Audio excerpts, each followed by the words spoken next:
Caden and Falch, everybody. Welcome back to the Gaelic Bro Gamers. I'm Aiden. And I'm Bucky. And today we're playing...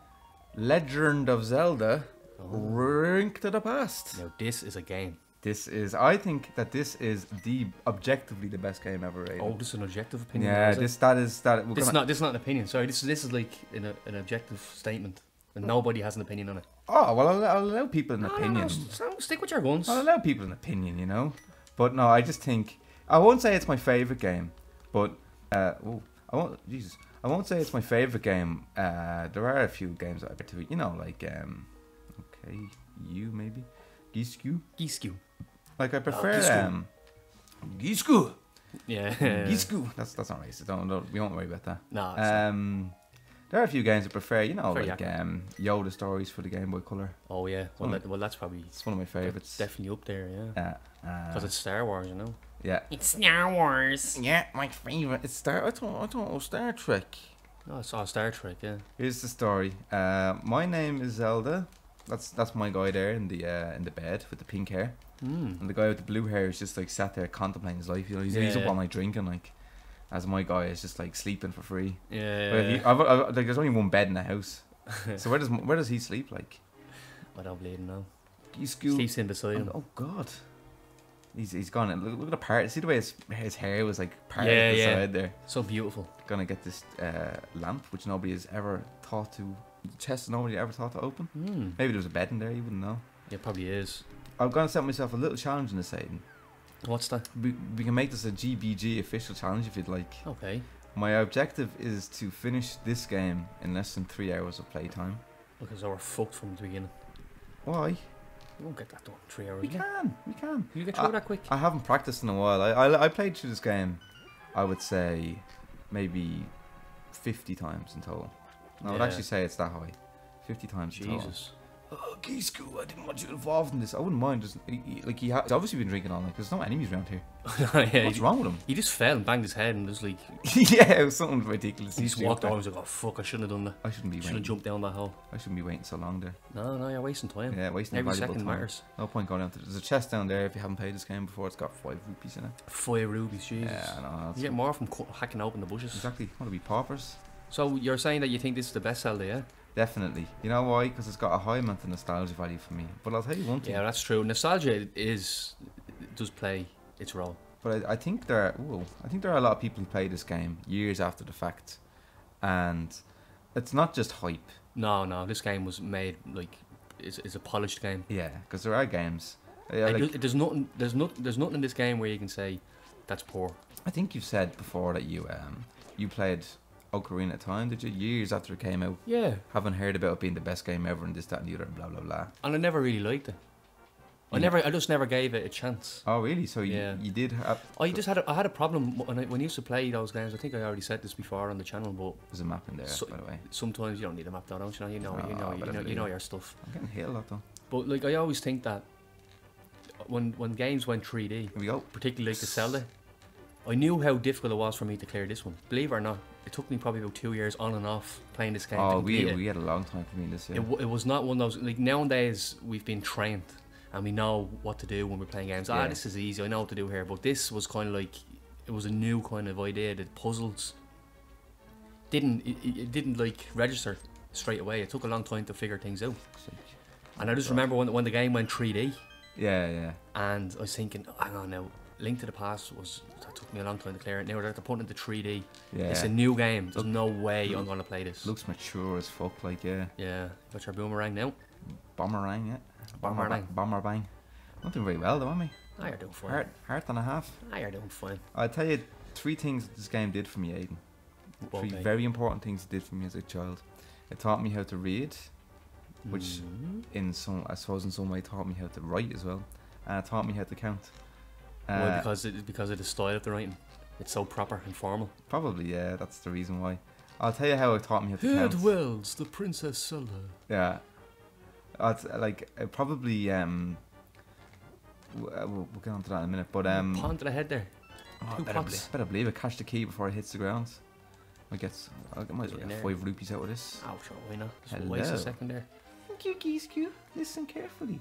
Yeah, the Wizard's Inhuman Fiend. That's a bit much, isn't it? Mm. Not at all. You understand? No. No. I can't even talk. Yeah. All this.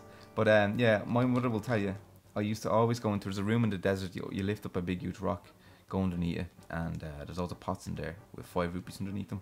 I used to go in and out of that room all day as like a 3 or 4 year old, all day, every day, pick up the pots and see the numbers go up on the rupee counter in the top left. Really? I loved that. And my mother, you mentioned to my mother, and she go, "That's what I used to do. You used to play your Zelda, your Play Zelda, your Zelda. play your Zelda, Your go little in, Zelda. get all your money and all the sound effects." And she do the sound effects. She go cling cling cling. So cling, she was like getting like really pissed off listening to this fucking no, chiming, shrilling, ruby collecting sound effect. The game rose me.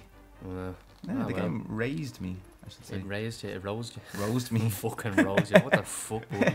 Talking about learning how to read and write, playing this game, and you're coming out with stuff like that. Fucking rose me. Yeah. Well, it is only like a game, primitive game. Yeah. But well, it is now. Like this has a big part of my childhood. I have to say, growing up, I remember playing this on sunny days in the summer. Me and my friends trying to work out all these puzzles, and it was a great game. Yeah. Unprecedented. I mean, obviously there was 2 Zeldas before, but one of the Zeldas. I know, but this took it to another level. This is a game changer, and still is.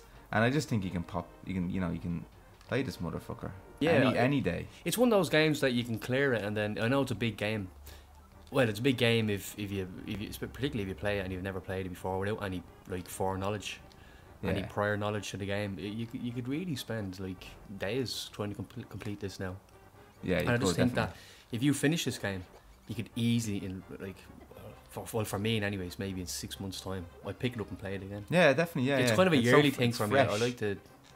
It just looks really well, and it feels good. The game plays really well. Yeah, you're right, and like, it's true. I mean, there is a little bit of variation in the game actually, because you can do the dungeons in the Dark World in a different order. There's no hassle with that, but like. Well, I always liked the fact that you had to get a certain weapon, an item, so that you could progress. Because I'd see a place say, "Oh no, I need to get the hammer if I need to go there." And what would happen is it kind of added an element of adventure to the game. It's like, "Oh, I wonder what's over there." But the only way I can get there is if I can go get the hammer and come back. And then the minute you got your hammer, the first thing you thought was, "Oh yes, I'm going to be able to go down to that part now. Now this is going to be class." Yeah. Oh, you're trying to find it where it is. So I like that. I like the restriction, and a lot of people don't. A lot of people like being able to do it in their own order and feel that there's more. People could say, converse to what I said, that it's more of an adventure if you can tackle it whatever way you want. Yeah, definitely. Yeah, because you have your own input in the game now. Yeah. Yeah, and you can. It's a variety as well, and you can do it different ways. Yeah, it's true. Yeah, and it keeps things fresh, which is why you want to replay it more. Yeah. But I definitely do like the concept of you won't be able to get there until you do this part. I like that. Yeah. Well, this is only one of the games. I always forget which side. Yeah. I forget as well a lot of the time. Oh, there you go. Look, you're pretending. I'm going to clear this in under 3 hours, but I forgot. Yeah, you did already. You know. I had to skip through the dialogue as well, but we'll give you the general gist. The general gist, yeah. Basically, she's the attractive princess, and Link is like the nice guy. Do you know any nice guys, Aiden? Do I know any nice guys? Do you know what I mean when I say a nice guy? Yeah. What's your understanding of a nice guy? Of a nice guy? Yeah. Someone who's like sound. Ah, no, I mean a nice guy. A nice guy? Yeah. Do you know what I mean by a nice guy? No. Well, what I mean by that is there are people, and I think the internet is kind of propagating these people, and you see them a lot, who they're frustrated nerds, sexually frustrated nerds, I would say, who, they're always like into women, into certain girls, but in their perception, these girls pick assholes. And it's like, oh, why are they picking assholes? I'm a nice guy. Oh, yeah. White knights. White knights, I know how to treat this girl properly, so I should get her. So I should get her. I'm entitled to her. And because I'm nice to her, she should give me sex and not put me in the friend zone. Yeah, yeah. Have you ever heard of all that stuff? Oh, yeah. What do you think of all that? Nice guys. Well, see, the whole... When you're trying to win a woman over or anything like that. Win a woman. When you're trying to bag a woman... trap her, and throw her over your shoulder, and snare a woman. Yeah, right. That's probably not the best way to say it, but basically, if you're attracted to a woman and you like her, it does not matter how well you treat her or what you do you do the best job ever. It's not how it works. It's a lot more complicated than that. A woman either likes you or she doesn't. Yeah. And get over it. It doesn't matter. If she doesn't like you and your friends sound, move on and as quick as possible. Don't be hanging around. Well, that's, you see. But some people think they're entitled. People think like, oh, well, I treat her well. That goes without saying. You're gonna have to treat the girl well regardless. But don't think that's enough to make a girl fall in love with you. You know. Yeah. Well, it can work sometimes, but you know, if a girl's not interested, she's not interested. What can you do? It's kind of a basic thing, isn't it? You know, to be nice, to not be an asshole. You think that's it as well. But you have to be aware of that. You have to be wary that, right, she doesn't like me. Yeah. Oh yeah. And if you like her, get in there quick and find out if she likes you. Yeah. And if she doesn't, don't wait around. Yeah. Too many people wait around. There's no point. Some people like to perpetuate that as well. Yeah, we were talking before about like not asking girls out. It was like, oh, why didn't you ask her out in case she says no? So you just want to perpetuate the fact that, like, yeah, exactly. In case she says no, and then all of a sudden, yeah, you want to, yeah, exactly. You want to still be in the whole. There's that idea that no has never been uttered, so there's always a little bit of hope there. Yeah, you're always in there, but you're kind of you're fooling yourself. And it's totally dishonest as well. Yeah, it is. But I can understand that though, like, because like I can be fairly sentimental.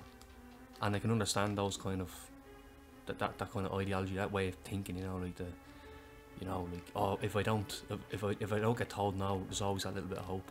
Yeah. I can understand that. Like it's not an easy thing, you know, like the whole trying to woo the woman. Yeah, it's not. Yeah, but there's certain elements and there's like certain trigger points where you should just know and try to read into it, you know, and say, okay, this doesn't look like she likes me. I'm not going to waste my time. Yeah, but some people are just too awkward to get the hint. Yeah, as well. But then again, like, you can't really blame people, like, in a sense that, like, it's kind of, it's your demeanour. It's kind of like who you are, that you might struggle with things like that. But I just think that the way I look at it is, if you like a girl, find out if she likes you. If she does, that's good. If she doesn't like you, you can always try to work on it a little bit, but don't go killing yourself doing it, trying to make her win. Like, it comes to a point where it's not going to happen, and just completely accept it and just move on. Exactly. And like, because you'll find someone eventually. You do. In general, people always find someone eventually. Yeah. You might think that you have no hope or anything. Yeah, and it's only one woman. Like, I mean, and the only reason why you're asking her is because, like, you know her or you're around her. But like, just get out and find someone else, and they're out there. And it's mad how your perception just changes just like that. Oh, that's it. Do you know that if you sprinkle magic dust in them, they actually turn into fairies? Oh, I know, Aiden. Yeah, we should probably talk about the game there, shouldn't we? Oh yeah, exactly. I mean, more preaching.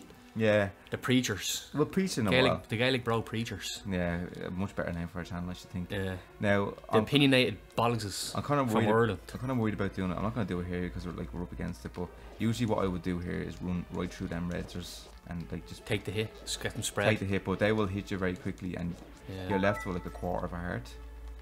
So, that's just my phone just went off there.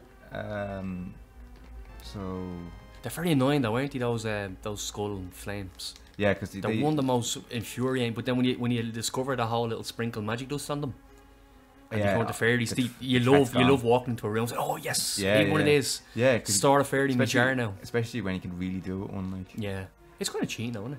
Having your 4 jars and the fairies, and you can just kind of tackle the boss and fuck it. Makes it kind of, you know. Here we go. You got a D. I got a D, a nice big D. I'll give these guys the D now. Yeah, give them the D. I haven't got any bottles, haven't I? Not now. So look at their little heads coming out spinning. They're so cute, aren't they? That's weird. It's like, why did that happen? I know. Yeah.